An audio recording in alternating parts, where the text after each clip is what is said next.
தெளிந்த புத்தியுள்ளவர்களாய் இருங்கள். போதும். இப்போ ஃபஸ்ட்டு நம்ம பார்க்க வேண்டிய ஒரு விஷயம் என்னன்னு பார்த்தீங்கன்னா, தெளிந்த புத்தியுள்ளவர்களாக இருங்கள் அப்படின்னு சொல்ல வருகிறது நம்ம பார்க்குறோம். இப்போ உதாரணத்துக்கு, இப்போ நான் தெளிந்த புத்தியுள்ளவர்களாக இருக்கிறேன் அப்படின்றதுக்கு என்ன அடையாளம் எனக்கு? இப்ப தெளிந்த புத்தியுள்ளவர்களாக இருப்பதுக்கு ஒரு முக்கியமான அடையாளம் இருக்குது. அந்த செயலை செஞ்சால் நம்ம தெளிந்த புத்தியுள்ளவர்களாக இருக்கலாம். அப்போஸ்தலர் பேதுரு 1ஆம் அதிகாரம் 13ஆம் வசனத்தை நம்ம படிக்கலாம். நம்ம தெளிந்த புத்தியுள்ளவர்களாக இருப்பதுக்கு ஒரு அடையாளம் வருது நம்ம பார்க்குறோம். ஆகையால் நீங்கள் உங்கள் மனதின் அறையை கட்டிக்கொண்டு தெளிந்த புத்தியுள்ளவராயிருந்து. போதும், ஓகே.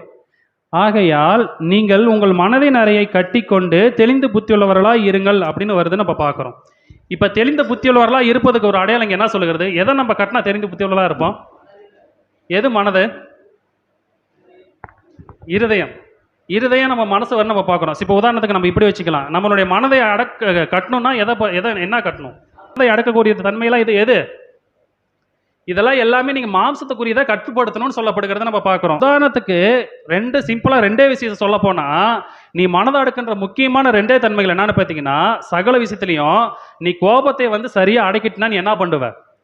உன்னை மனதை ஈஸியா கட்டுப்படுத்துவதற்கு ஈஸியான வாய்ப்பு அங்கே வரும். நீ கோபம் வந்து படாமல் இருந்தீனாவே முக்காவாசி கடவுளுடைய செயலை செய்வதற்கு முக்கியமான தன்மை வரும். ரெண்டாவது, இந்த உலகாசை நீ கட்டுப்படுத்திட்டினாவே இது எதுவுமே அதனால தான் சொல்ற போதும் என்கிற மனதுடனே தேவ பக்தியெல்லாம் வசனையா நம்ம சொல்லப்படுகிறது.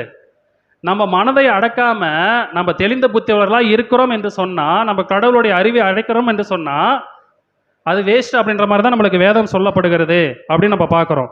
அப்ப கோபத்தை அடைக்கணும், பொறுமையை கையாளணும், ஆசையை அடக்கணும், அன்பை கையாளணும். இதுதான் நம்மளுக்கு வேதங்க நம்மளுக்கு கற்றுக் கொடுக்குற பாடமா இருக்கிறது.